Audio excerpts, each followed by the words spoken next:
সন্ত্রাসদেরকে আমরা ঠাঁই দিব না।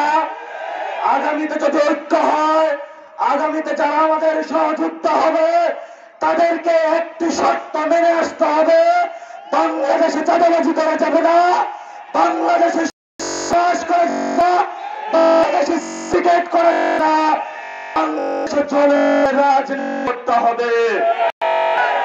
শেষ কথা বলবো, আমরা নিয়ত রাজনৈতিক দোকানে বসে সিলেটের আপনার বাগান রয়েছে, কিন্তু নিত্য সকালে আমার বন্ধুর মজুরি নাই। এনসিপি যদি সরকার করে আমরা মালিকদেরকে জবাব দিব, শ্রমিকদেরকে তাদের থেকে শেয়ার দেওয়ার ব্যবস্থা করবো ইনশাআল্লাহ।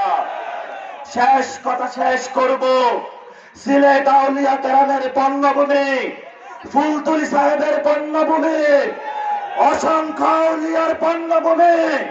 এখানে আলিয়া মাদ্রাসা রয়েছে, কওমি মাদ্রাসা রয়েছে, বিভিন্ন তরিকার মাদ্রাসা রয়েছে, আমাদের নারী সমাজ রয়েছে।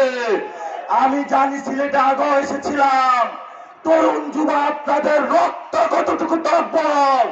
আগামীতে 3 তারিখে ঢাকায় ঘোষণাপত্রের দাবিতে মহাসমাবেশ হবে।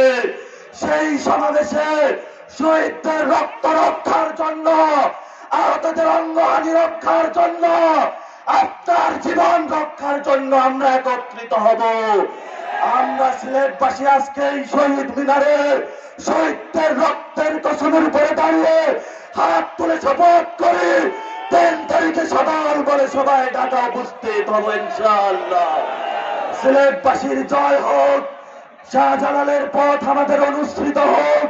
সকলকে সালাম, আসসালাম।